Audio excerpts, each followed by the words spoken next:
Has sentit a parlar mai de la pastura regenerativa? En aquest vídeo et faig 5 cèntims d'en què consisteix.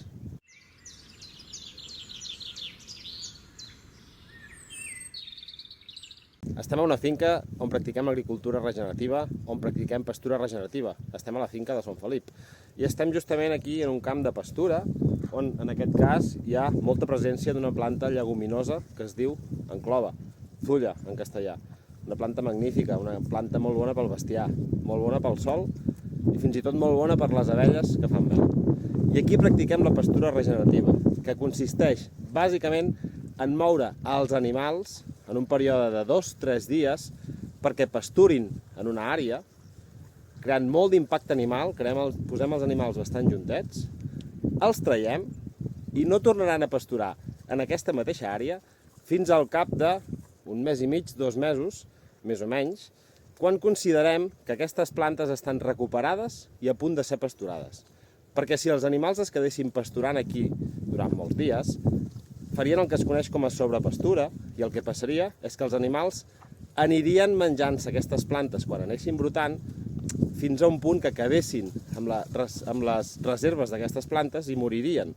Per tant, si sobrepasturem, el que aconseguim a mig termini és que desapareixin totes les plantes que hi ha al camp, o com a mínim les plantes que ens interessen, que el sòl quedi desprotegit i que aquestes plantes, que són farratge nutritiu, que tant ens ajuden a engreixar els animals, acabin desapareixent i acabin deixant pas a altres plantes que no ens interessen. Per tant, la clau, posar els animals molt juntets durant un període de 2-3 dies, 4 com a màxim, perquè si no ja podríem començar a sobrepasturar, en una parcel·la concreta, i quan han fet l'impacte, quan han menjat, treure'ls i moure'ls a una altra parcel·la concreta, aconseguint que no tornin a pasturar en aquella parcel·la que havien pasturat fins al cap d'uns mesos, setmanes o mesos, quan les pastures estiguin recuperades, com ara estan aquestes. Com aconseguim això? Doncs d'una manera molt, molt senzilla, amb una eina que es diu el pastor elèctric. Aquí tenim un dels nostres ramats de vermella de Menorca, qui ha estat pasturant en tota aquesta zona de pastura d'aquí i avui obrirem el pastor elèctric i començaran a pasturar aquí. De fet, ells ho saben, que avui hi ha el canvi, que avui entren al restaurant nou, que avui entren al bufet lliure nou i estan esperant perquè això passi. Perquè aquí és on tenen molt menjar. I en aquesta zona d'aquí doncs porten més o menys uns 2-3 dies pasturant, han acabat amb el menjar i ara els portarem cap aquí.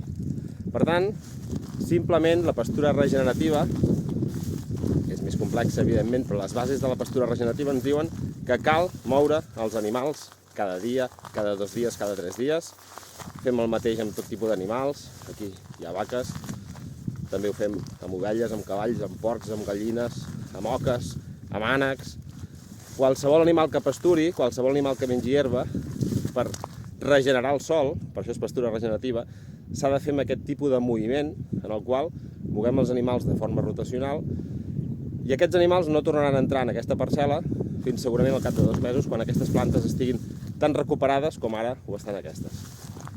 Això requereix planificació, això requereix moviment, però quan es té pràctica amb això realment és una feina molt senzilla i col·locar el pastor elèctric, que és la gran eina que ens permet dividir els animals, dividir els tancats i que els animals estiguin a un costat o l'altre, és una feina realment senzilla i realment ràpida.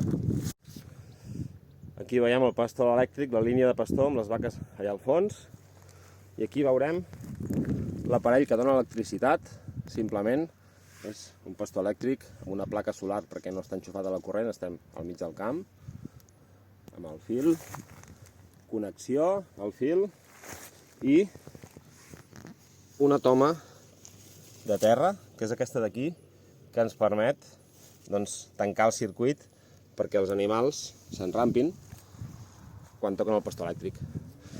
I no es necessita res més. Si vols fer pastura regenerativa, tens els animals, tens el terreny, tens les pastures. Amb un pastor elèctric i una mica de treball diari és suficient per moure els animals i practicar una pastura que no degenera el sòl, sinó una pastura que regenera. I quan regenerem el sòl, el millorem. I quan millorem el sòl, produeix més. I si produeix més, podem alimentar més bestiar, per tant, podem millorar la rendibilitat de la nostra finca.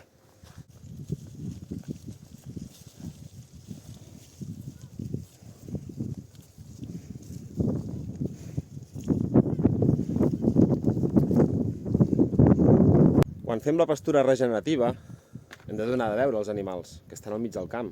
De fet, els animals no estan mai establats, estan permanentment 24 hores pasturant, que és el que els agrada fer als animals de pastura, especialment els herbívors.